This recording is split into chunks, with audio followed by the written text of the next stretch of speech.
Hello viewer, welcome to today's episode of Health Talk Show. We are still dealing with the mind, and today I have beautiful guests in the house once again, and they are going to take us through a very wonderful topic. I am Lucy Wanzakariuki, the host of the show, and I would like to invite them to introduce themselves. Kindly introduce yourself. My name is Irene Mbula Kitheka. I am a counseling psychologist with Kenya Institute of Professional Counselors. I am also a HR practitioner, and I'm also a trained teacher, and I write, and I also do motivational speaking. Thank you. Thank you so much for being a motivational speaker. I'm sure today we are going to hear you speak. Welcome to the show.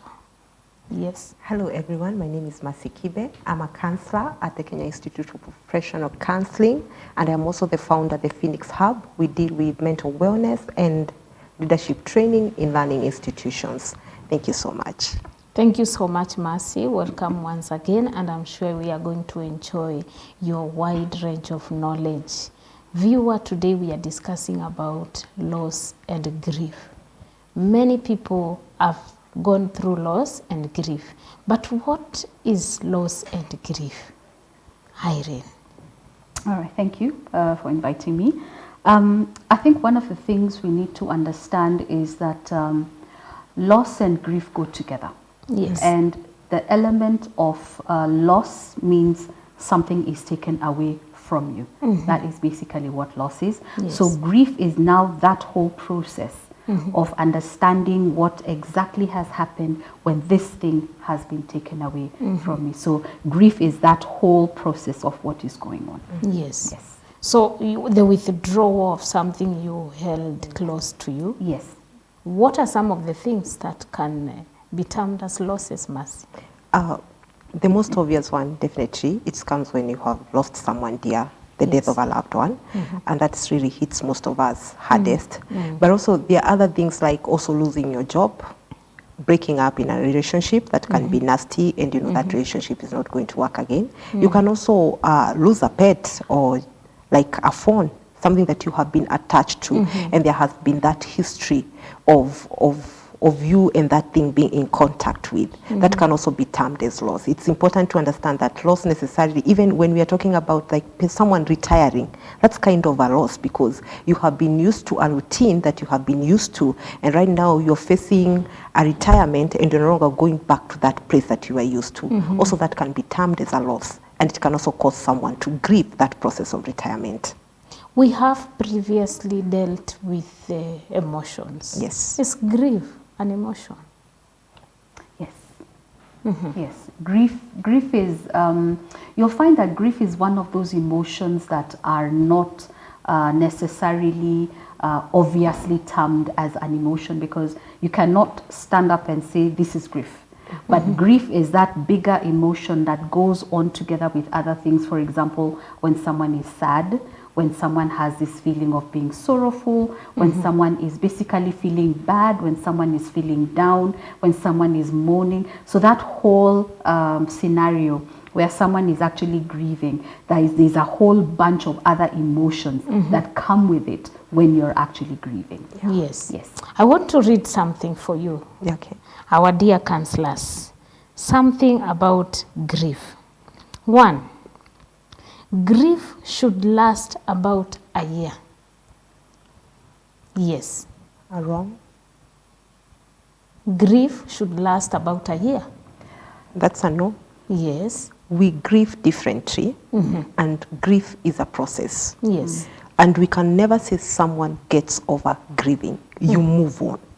From that immediate stage of grieving, you learn to live with the loss, and also you learn to cope with the loss, and then you adapt a new way to live as you cope with this loss. Yes. So you can never equate the time frame up to which a person should grieve.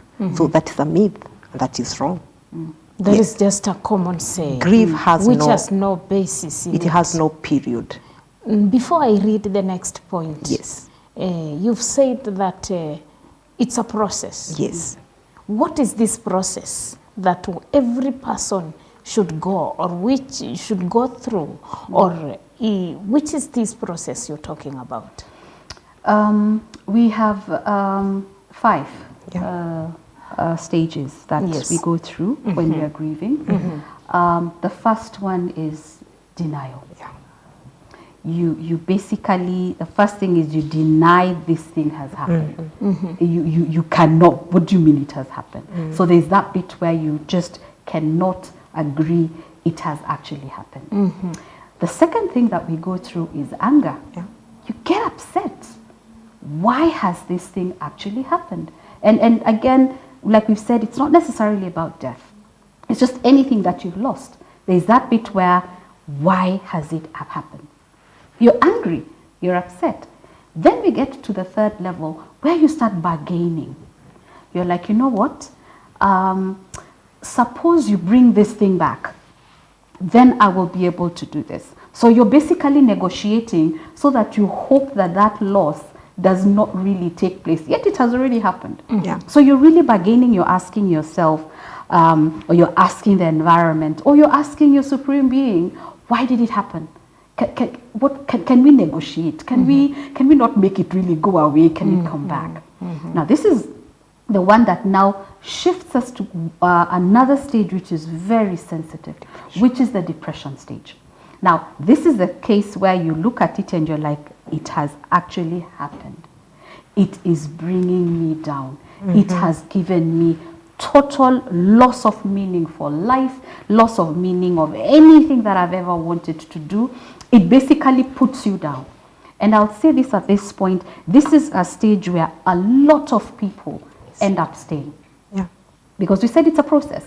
So yes, you're going to deny it and you're like, okay, fine, you've denied it. Then you get angry, you're like, why should it happen? And then you start bargaining. You're there for a bit. But when it comes to the depression stage, this is where now you'll find there's a lot of intervention that needs to take place.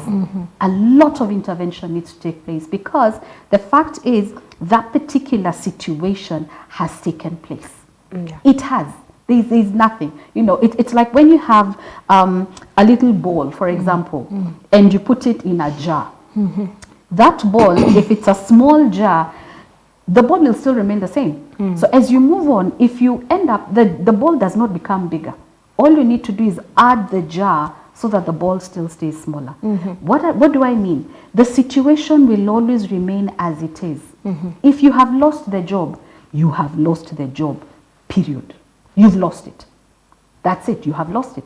So even if you're trying to negotiate or bargain or try and go back the whole process, the job is already lost. So at this point is where you start figuring out, how do I navigate now? Because this has happened. I am low in spirits. I am everything that does not seem to be working for me. Then it moves to the next stage, which is the last stage, which is acceptance. You accept, anyway, this has happened. How do I move on from here? So the flipping from the depressive stage right into the acceptance stage is a very delicate place. Very, very delicate. Because now when you move to the acceptance stage, it doesn't mean that you still will not go back and get angry. You will get angry. But at this point, you're getting angry with the knowledge, with the experience that you went through with the other stages so that you can still move on with life. But again, it does not mean that you negate or you belittle the issue that you're actually dealing with. So those 5 stages are very critical. There's the element of denial, there's the element of anger, there's the element of bargaining, then we have depression, and finally we have acceptance. Suppose someone has lost a job or not now death, a relationship, and something you hold like a phone. She said it's a process. It differs with different people. Remember, I've read something which says grief should last for a year. She said is a no. So Mercy, in those 3 cases, how would you give the timing? And again, she said you can. It doesn't mean that you cannot go back to the first one. Now, if you start moving from this stage to this stage, now When will this grieving process end? And okay, Lucy, we need to understand first that grieving is very personal. Personal. Personal. Yes. The way I grieve is not the same way you grieve is not the same way another person will grieve. And there are people who jump from denial, they go to bargaining, and then they accept. That's their own way of grieving. There's someone who will deny and then just stick at denial, and then they just go and wallow in depression. And now it becomes a chronic grief that needs to, it's a complicated type of grief that now needs intervention, because now this person has gone into a depressive state, and they need medical intervention, because they need now to start, even before we can even start, help them bargain and also help them accept the reality of what is happening. Now we need to get them emotionally stable before we can start dealing with them. When you ask me a very good question, like a job, there are people who lose jobs, especially retrenchment. Let me just, because it's very sudden and unpredictable. And you find someone has lost their job and they go back home and they never want to get out. They never want to apply for other jobs. They become bitter. They start becoming unkept. They start overeating. They become obese. Yes. That is someone who just denied the fact that I got a retrenchment. I don't want to bargain. Maybe it was a good opportunity for me to go and look at the world in a bigger picture. They don't want to accept or get angry at what happened. They just move from denial to depression, and it stays like that. So how you move, or how the period at which, I wish you can stop saying the period that is supposed to be for mourning or grieving, because it should not be there. Sometimes when someone loses a job, they always keep on saying, hey, when I was working with the UN, it was a good time. It's still part of grieving, but they have learned to move on, but they still remember the good times they had. That is a way for them to cope with the loss that came with losing that job. So necessarily, and I'll say it, there is no time frame. Again, I reaffirm as to how long someone should grieve. And there is no procedure or no order as to which stage you should move from. There are people who will start with bargaining. It was okay, she was in pain, they were really struggling, and then you'll be like, you go back now to denial, but they were already working it out. I can see the medicine was responding. So it's just a different way on how these people counter these processes in their own personal way. That's why I'm saying grieving is very personal. Yes. You cannot equate it to time frame. You cannot compare it to someone else. It's just a personal emotion that you allow people to grieve in their own manner, in their own time, in their own way. Yes. And let them be. Wow. Yes. I want to read the second Please do. point. Yes. If a person doesn't cry, it means they are not sorry about the loss. Suppose you've lost a person, a human person, human being. That is the loss you're going through, and you don't cry.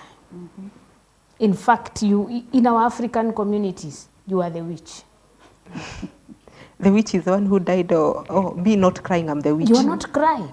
Who said? You're not feeling sorry. Who said crying is the only emotion that can express grief or loss? There are people who go into shock. They don't talk, they don't eat, they don't cry, they just mute. And they are grieving. There are people who become angry at everyone. They will not cry. There are people who just start laughing and you'll be thinking this woman is a mad person. Utasikia tu akisema tangu babake akufe alifiatuka. Because they have been just been laughing, remembering the good memories they had with the father, because that is their way of coping with that grief. What we need to understand is that crying is not the only emotion that can be shown. Definitely it's the most obvious. In our African culture, men should not cry. They should cry in the bedroom or in the toilet where we cannot see them. Under the shower. Yes. Yeah. So it comes together with the water. Because then we start saying he's weak, which is very wrong, is very wrong. And it's something wrong we have taught our men, especially in our African culture, that they should not show emotions or express this emotion. But what I want to say is crying is not the only emotion that can be shown to justify that someone is mourning. There are so many pent-up emotions that can be brought up. And as I said, it's personal. How you grieve is not how anyone else grieves. It sums it up as that. Yes. Yes. Yeah.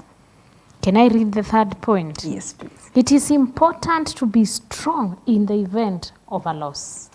Oh, that is one of the worst myths that has been propagated In this season. in the season, in the community. You know, actually, one of the things that people need to understand is, for example, if just using the element of death, for example, when you say someone is strong, Yes. when you go, for example, in you know, this funeral or funeral meetings, and you realize there's a person who looks like they are the ones who've got it together. Those are the people who are the most dangerous, because someone has told them, be strong. Oh, really? What is to be strong? You have lost. I don't see anyone who gets excited really under normal circumstances. When you've lost something, you lose, there's something that in you that is not there. It could be a friend, it could be like a job would be a bit different, but in this particular case, for example, if it is death, you are allowed to break down. You are allowed to break down. You're a human being with emotions. We talked about emotions. There's the emotion of sadness. Why is it so hard for people to understand that I am allowed to be sad when I am grieving? Allow me. Right now, the strength is not necessary. Yes. There are people who say that because they say, be strong for your children. How will your children know, for example, that when death occurs, you're allowed to let it out? You need to show that you've missed, because when you look strong again, there's the misconception that is like you really didn't care. Yeah. The same way you said about crying. You didn't care, so your hand was looking so strong all over us. So probably, like you said, maybe there's something, why are you pretending? Why are you looking so strong than the rest of us who are crying? Are you trying to tell us who are crying, or the ones who are showing we are the ones who love the person more than you? Yeah. You know? Yes. So that being strong, I think, is a misconception Yes. that people have. Because again, what is the definition of being strong when someone is grieving? Yeah. The third one, or the fourth one, the pain will go away if you ignore it. Mercy. The a pain lie. will disappear if you ignore it. I still remember when I first had my first boyfriend and we broke up, and it still pains me. I mean, because it was a brutal way, someone texting you, it's over, it's done. That's a loss. How now? How did it end? I didn't have any closure. Who told you the pain goes away? The pain, If you ignore it. if you ignore it, you are avoiding. Actually, you are avoiding to identify that a loss has happened, and you don't want to face the reality that a loss has happened. So as she said, those people who look so strong, they're the people who try to avoid the reality that loss has happened. And what happens with these people is, as she said, they are time bomb. Because what happens is, the more I keep on avoiding, and the more I don't want to deal with the situation, the danger of me one day collapsing under the weight of it. Because number one, I'll stop being productive. I'll start, as in, I have so much going on with me, I cannot be productive at work. I start getting late at work. I start getting mad at everybody at work. There are days when I just don't want to wake up from my bed because I have not dealt with the reality of dealing with what happened or what I lost. And in most cases, like you find people, especially, let me just go back, because the most people really struggle, you know, like a phone, people assume it was just a phone. Yes. A job, someone will tell you get another one. But nobody, when you lose a child, or when you lose a mother or a father or a spouse, someone will they cannot just come and tell you get another father. It's impossible. That's the only father you had. So the moment when you have things that you're regretting, I should have treated him better, I should have visited more often, I should have gifted him with that gift he kept on telling me to gift him. That guilt of facing the things that you did not do now makes you avoid accepting the fact that that person is no longer there. But what happens in reality is, now it becomes a health hazard to you, because you can end up being anxious, stressed, or in pain. You get sick physically. There are people who, when they get stressed and you've never heard of someone when someone dies and they are just in the ward. Why? They went into shock. Their blood pressure just went up and they never had any blood issues. Maybe after the burial, you hear someone was diagnosed with a lifestyle disease that was not there. Because these are the setbacks or the hitbacks that come when you don't table in and accept this is done, it is no longer there, I need to start dealing with it the way it is. It is black and white. There are no gray areas. So acceptance is very important. Painful as it is, acceptance that I have lost it, I have lost someone dear to me, and I do not know how to deal with it. Because actually that's what grief is all about. I don't know how to deal with this. It's so sudden, it's unexpected for me. And someone said, I read somewhere and someone was saying that indeed grief is love that has nowhere to go. You have so much love and affection, but you don't know where to take it. You don't know where to express it, because the person who you're trying, or the thing that you're trying to express it to, it's no longer there. So it's just misplaced love. Yes. So you need to accept and understand that this is done and there's nothing else for me. Now what I need to understand is, how do I learn to move on from now?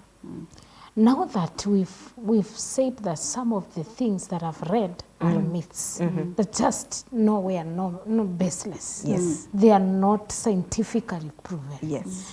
Now you are psychologists, people who deal with the mind. You talk to people. She has taken us through the process of grief. Yeah. What is your role in each stage? For example, somebody has lost a phone, which to me, for example, your friend just told us that they've lost this fish thing. And we are here laughing. And I'm like, for real? Not a person who died? Yes. And you're still grieving? What are the counseling sentiments that you give to such a person in each stage? Because understanding the grieving process is one thing. Yes. But you as a counselor, taking the person through the stages to come to a point of information, and now the person can be able to cope, is another thing. Now, how do you do it? Yes. Okay, I think just to start off that particular conversation, you'll find that the way we all deal with grief has a lot to do with the level of attachment that we had with that particular loss. So, and when we're talking about the level of attachment, and like we've said, there are people who are attached to their pets. And they love their pets, and they really do. Yes. So when the pet actually dies, it is a loss to them. So they will still go through the grieving process. So there are people who, for example, will have this dog that was at the gate, and there's the other dog that was in the house. So you'll find that the dog at the gate may not elicit the same emotions of loss than the dog in the house. Yes. Because the dog in the house, you're always touching it, you're cuddling it, it's coming to your bed, you're kissing it and everything. So when that little dog in the house dies, you're going to feel sad. Empty. The one at the gate, it was like, yeah, it was taking care of the security, it died. Okay. You know, denial, whap, acceptance.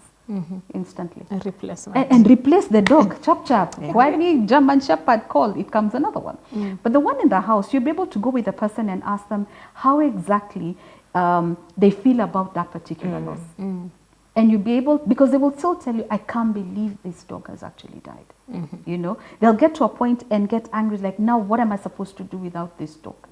You know, and you let them talk about it, because I'll tell you, a lot about counseling is communication. Let the person express what they feel. Because one of the things we need to understand is, as a counselor, it's not my job to tell you what to do. My job is to help you navigate the issues that you're having. So you'll realize that as a counselor, you, my client, has all the answers. All the answers are within you.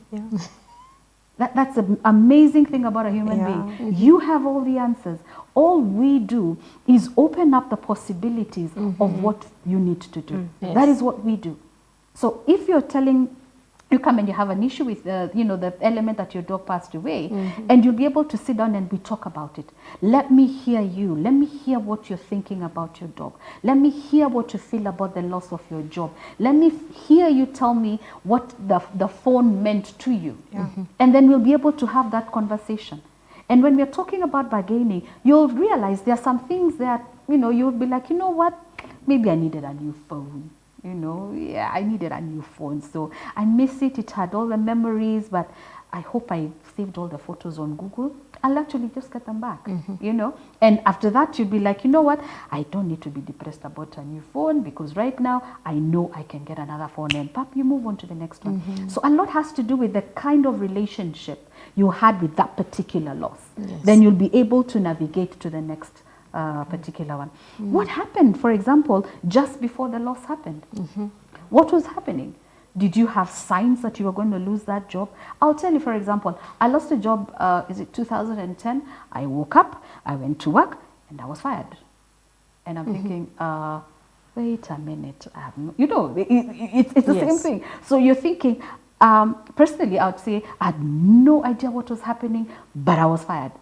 So again, I'm thinking, wait a minute, Irene, what did you do? And around that time, there were no signs.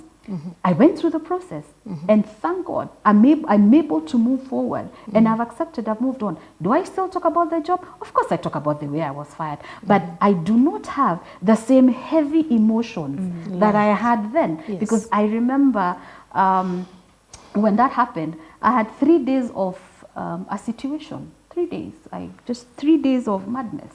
Because you've just lost a job. You've no idea, you have no warning letter, nothing. And you lose a job. So that bit where you're angry, I got my depression, and someone just, it got to a point, I wasn't a counselor then, but I got to a point where someone really just snapped me out of it, which was not the right thing for me then. But now I'm a bit better, so I know how to deal with the situation. So again, what was happening around then? And then also the situation, that is just the environment, but there's also myself. Yes. When that particular loss happened, what was going on within me, because that will also help me learn now how to deal with the loss. Because a lot of times you'll find, as long as you also cannot figure out what was going on, then it becomes difficult to deal with the whole situation. It's very, very important. And that's where counselors come in. We have a lot of conversations with you. You are going to tell us, how is it going on?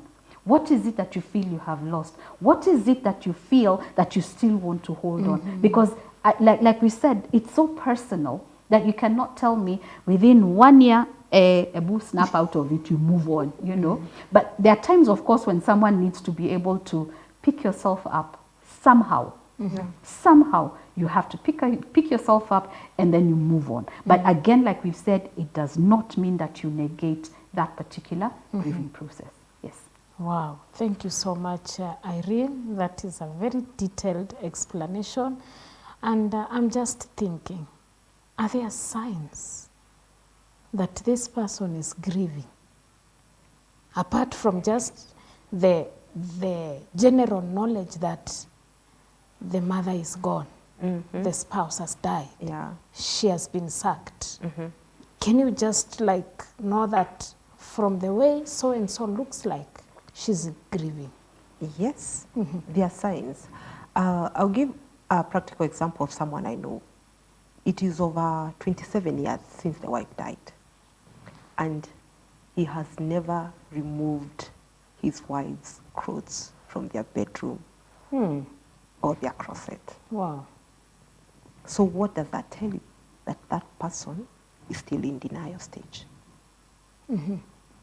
They want that physical, tangible evidence that this person is still part of their life. And in such a case, such a person cannot even try to remarry because there's that guilt of trying to replace someone who's left. Yes.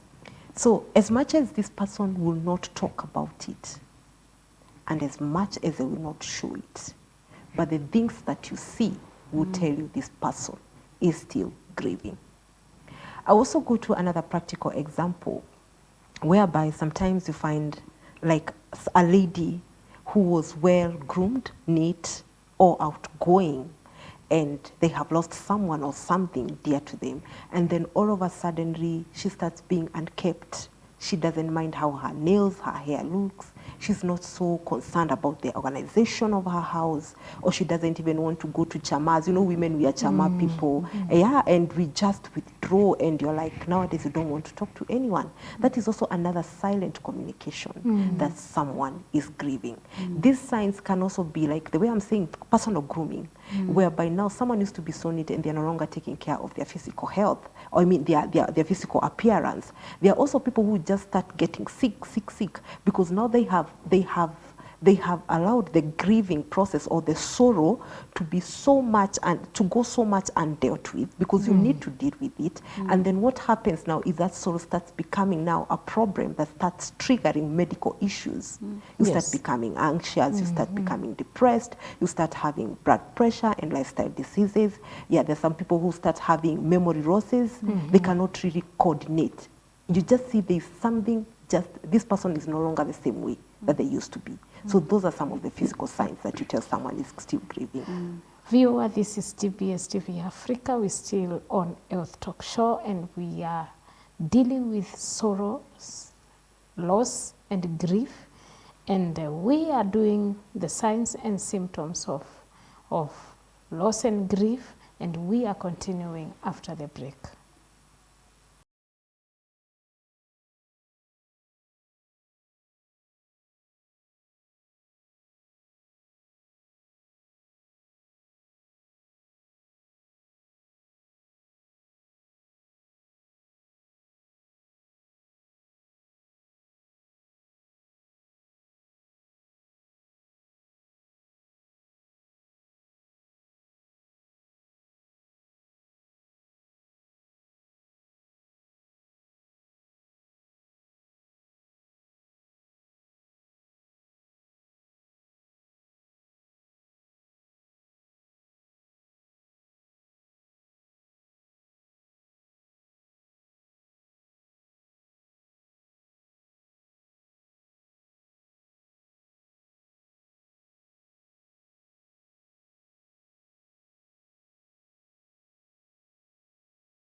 Viewer, we are still discussing about grief, loss, and sorrow.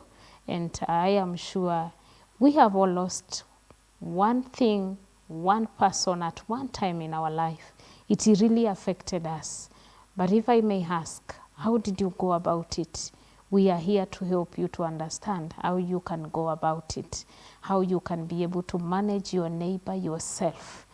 And we would like to know if grieving continues for a long time, because most of the time we do not go to the hospital, we do not go to the counselor. How can we go about it to our counselors? What are some of the effects of uncontrolled grieving? Okay. Yes. I think what we're talking about here is what we call complicated grief. Yes. Because what happens is that do we say, unfortunately, the society tends to have, like a period in which they expect you to kind of get back to normal, if there's anything like that. And when it becomes complicated is when it really is taking a little longer than expected. And the fact of the matter is, when it becomes complicated, it will definitely start affecting the way you are going to be carrying on with your normal life. And you find that when you have someone like that, the way the effects that we start seeing is basically behavioral. People just change their behavior, and you see a consistency in the way they are doing things that they never used to do before, or they start doing things that they were not doing before. Because we said that the way we are grieving, we all grieve differently. So sometimes maybe someone's way of coping with a person who, for example, passed away. We're just using death as an issue. Maybe the person was a big person in terms of weight. And so for them, the way to grieve, they will decide, I will not, for example, be a big person. I'll stop being obese, for example. And they will start behavior. They will go to the gym every day to make sure that they will never be a big person again. So that is change of behavior. Yeah, like she said earlier, you can basically even start withdrawing from people. And when that happens, when you're coping, for example, you'll find that emotionally you're detached. Yes. You're probably just angry at people. That's some of the effects. You're angry at people. You're angry at things. You know, if I mean, like you say, if let's say you had a particular phone that that was stolen and it was so dear to you, anybody who has that kind of phone, you're angry at them. You know, and maybe you really had an attachment to that phone. So that also becomes a way in where you start getting emotional about it. And those are some of the things we're looking at in terms of how the effects of grieving are all about. In the society, basically, people, you know, look at you and are wondering, what's wrong with you? Why do you malizi? You know, so again, it creates a sense of depression. Because people are like, wait, you lost your job 10 years ago, like I did. Why are you still talking about this job? Why? You know, you keep on saying, you know, when I used to work, or, you know, when I had this kaboy fee, and you know, when my husband was like this, because maybe you've lost your husband. And maybe you lost your husband, for example, if it is a sense of infidelity. Then you start asking yourself, what is wrong with me? So again, in the society, because there's this ridiculous notion that just because a woman has lost the spouse, it is the woman's fault. You know, so you end up in the society, you start being viewed differently. So again, it comes back to you. How is everyone looking at me? Am I going to start, you know, hanging around everybody else because people are going to look at me and wonder? So again, you are still withdrawn. So some of the things are the ones I can, you know, think about in terms of the effects of basically grieving for a very, very long time. You get stuck. You really just get stuck. And when you're stuck, generally you're not moving. So at the end of the day, you realize when it becomes too long and you're not able to deal with it, your life tends to stop. And when your life tends to stop, then what about the people around you? It's important to realize that there are people around you, regardless of what you're thinking. There are people around you who also want the best for you. So in as much as, yes, you're hanging on to this grief, and yes, you still have your own process of doing you in this particular loss, it's also important to realize that even as you're hanging on to this, it's important to also consider the people that are around you when you're going through this process. Yes. Is grieving a respecter of age? No. Not only age, persons. The president will grieve, the queen will grieve. The queen, she may not have shown it publicly when she lost her husband, but that is grief. Grief has no respecter of person, no respecter of age, no respecter of gender, environment. When grief strikes, it's just that. It's grief. Yes. Mercy, you said that it is not a respecter of anybody. We've seen people who lose their loved ones. Yes. Then you hear them say, I wish this person could just come into the dreams like a ghost and speak to me. Is this still grieving? Yes. And which stage now are we, which has failed? We are at bargaining at some point. Yes. We are still having some denials at some point. And we are trying to accept that, yes, this person has gone, but I would wish they came back in a dream. What, in most cases, what this is bringing to me is unfinished business with the person who died. Because you want to have an audience with this person to communicate what you did not communicate when this person was alive. And that's why in counseling we have the empty chair technique or the role switching, whereby now when I'm talking about the empty chair technique, when you come for therapy or counseling to me, I can have an empty chair and I tell you, Lucy, this is your father, this is your mother. Tell them everything you want them to hear. By that, I'll help you deal with part of that unfinished business that you want so much to tell them, but you cannot be able to hear. Then there's also the role changing, whereby now I come and tell you, assuming I'm your father, I'm acting it out. Yes. Now tell me what you want to tell me. So I'm offering you a platform whereby you are able now to communicate those thoughts, those ideas, those words that you never gave that person a chance to hear. And it so much comes with regret because you're bargaining, I wish I had done it. I think I mentioned, it's coming with that point, I wish I had acted differently, or I had listened to them, or I had spent more time with them. So all this comes with that part of bargaining, give me another chance, I'll act differently. God, if you bring them back to life, then I'll be a better daughter, I'll be a better wife, I'll be a better husband. That is the bargaining bit. But also there's that bit of acceptance. Yes, now they go, but if you only give me a chance, they come into a dream and then I talk. So when you come to therapy, I'll give you that bargaining power and give you an empty chair and allow you to talk. And also sometimes we go to the extreme case whereby we tell you, Lucy, just pick something that is so significant. Like now, if your mother loved flowers and you know the particular type of flower that she wanted or she loved, go to the market, to the flower market, pick that pot that she so much loved and put it in a significant place, or the favorite chair that they used to sit. Let that become a reciprocal or a significant other of the person that you have lost. That is also part of the way now we help you deal with this dream that is not happening. Does it help, Mercy? It does help a lot. Because what is happening with unfinished business, you are looking for closure that you never had. Yes. And by closure, I mean you feel you wanted to talk and let them understand you in a manner that they never gave you a chance, or in a manner that you never allowed them to talk to you. So when I tell you write a letter addressing all emotions, talk to that chair, take that pot of flower and place it there, I'm giving you a second chance in an indirect way, and tell you, just assume that is a person you lost and tell them everything that you never told them. Okay, the bit of not them responding back comes, and there may be some deficit, as in I feel cheated. They never responded in the manner that I want them to respond. But now when we are saying about role switching now, whereby now maybe as if I come and act it out with Mbula here, and I'll be able to tell her, and then if she allows herself maybe to be like a mother or a mother to me, and then she'll tell me those comforting words that everybody just wants to hear, and it will be therapeutic to me, and it will help me. So it is very therapeutic, and it helps. And also remember, we said in counseling, it's all about expressing emotions and feelings, and also words that you just need them out. And when you talk about them, that there's healing and there's some form of composture, and also you start locating the missing links in between you, because now you have a platform whereby you are able to vent.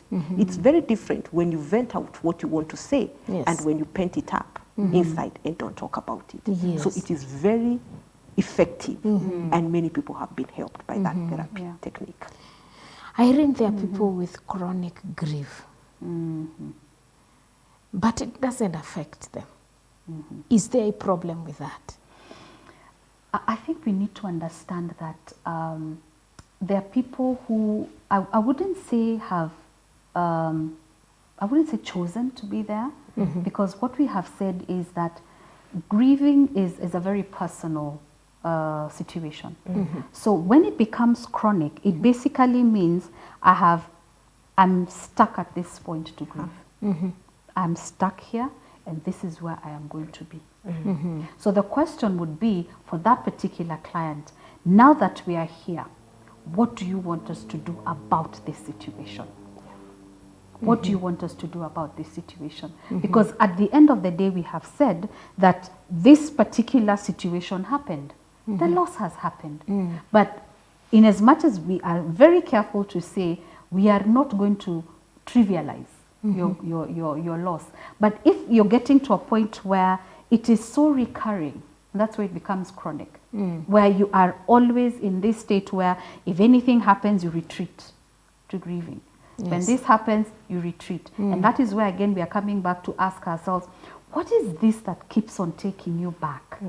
What is this unfinished business do we have? Are there things that you're still holding on to? What are these things that you're holding on to that you still want to ensure you're not letting go, but you hold so dearly that it is affecting anything else that is around you? Because chronic grief, as it is what automatically draws you into depression. Because you want to move on, not again trivializing what it is. You want to move on, but something still keeps holding you back. Yes. So you're stuck at that grieving process. You're most likely still a sad person. You're still handling sorrow. Everything you see, you almost have no reason to want to move on. Because again, it's important to realize that even with the loss that has happened, you're still a person. We talk about uniqueness of a person. Yes. So you're still that unique person. Yes, you have created these beautiful relationships with people, relationships with objects, relationship with situations, but you are a unique person. The uniqueness of who you are should never really be lost, even in the process of grieving. Yes. So when you have now chronic grief, is where we come in and we start asking ourselves, when you come to therapy, what can we do? Because you also need to tell us, what do you want out of this situation? What do you want out of this situation? You can decide, I still want to hang on to this particular loss that I have, and we will ask you why. What is it that hanging on to this does to you? This person was so dear to me. This person was everything to me, or I felt so at that particular time. And that is where we go through the process and asking ourselves, what can we start working on so that we do not trivialize what you have lost, so that you can move on with life. Yes. This element of being stuck now is where we are saying you're just stuck at that, and now that is where now the other issues, that the physical elements come in, because you want to move on, you get to that point and you come back again. Yes. So again, your life is there's more to your life really than the loss that you've had, and not to make it sound bad as it is, but the loss that has happened has happened. It has happened. It is important to realize it's good to hold on to memories, because memories, again, remember, they are the past. Yeah. Yes. But you have, the past is literally past. So what's your future like? Yes. What's your future like? How much more can you hang on to that past as you still want to move forward? So that is where we come in, to be able to help you. You can hang on to your past, yes, but how much more will it be for you as a burden to move to the next level of your life? Yes. Wow, thank you so much, Irene, for that elaboration. And I'm just asking myself all through this session, grief starts somewhere. Does grief come to an end? Mercy. I'm smiling because that's that time she was throwing that question to me. I think grief ends when you also die. Does it make sense? No. It doesn't make sense, because grief is a continuous process. It will never come a time when someone will say, now I've forgotten my father or my child or my spouse. Now I'm willing to move on. No. Grief does not come to an end. We may not necessarily show it, and we may not necessarily keep on reminiscing about it, but the fact of the matter is, those people we lost, or those items or objects that we lost, are part of us. They remain part of us. They become memories in us. And that's why we keep pictures. That's why we hang on to that one scarf. That's why we hang on to recipe books of our parents, and it has been passed from generation to generation. That's why we preserve our homes. And you hear, like in some traditions, they are saying, this is a clan farm, it cannot be sold. Those are parts of us holding on to people who have been dear to us. And we want something significant that represents them, because we truly don't want to let go. The reason I'm asking this, Mercy, yes, I'm just wondering, because if these are memories, I have no problem with them. yes. Does it mean I'm still grieving? Do those, the question we should be asking here is, do those memories elicit a certain emotion? When I remember Yes. me laughing with my mother, yes, I may smile about it, but at some point when I realize that it is just a memory and I cannot relive that moment, then there's sadness that comes with it. Thank you, Mercy. Kindly look at your camera, give your parting shot to the viewer, and remind the viewer where we can get you. Thank you so much, Lucy. Yes. I want to tell our audience that grief is very personal. And maybe something we forgot to say is that never let someone dictate to you how long you should grieve or mourn, or how you should mourn, on when to mourn, on when not to mourn. It is personal. You're allowed to go through the process in your own personal way, and allow yourself to go through the process without someone dictating to you how it should be done. My name is Mercy Kibe. You can find me at the Kenya Institute of Professional Counselors, Hazina Tower, CBD, and I'm also the founder of the Phoenix Hub. You can find our page on Facebook, and you'll be able to interact with us at a personal level. If you want us to come to your school and talk to your student and train peer counselors, we'll be just a phone call away. You can reach us through Rusi, and we'll be glad to help you out. Thank you so much. Thank you so much, Mercy. Irene. All right. Very interesting conversation. I think for me, what is critical Face your camera. What is critical for me is the element where don't let people dictate to you how to grieve. It's very important. When you go see someone who's mourning, don't give cliches. A hug is enough. Just sit with the person, hold their hand. That is good enough. My name is Irene. I'm at Kenya Institute of Professional Counselors. My contact is with Lucy. I'm sure you'll be able to get in touch with her. Thank you. Thank you so much, our guests. It was an honor having you, and we are looking forward to having you once again in the next session. I was your host, Lucy Wanzakariuki. This is Health Talk Show, GBS TV Africa. Bye.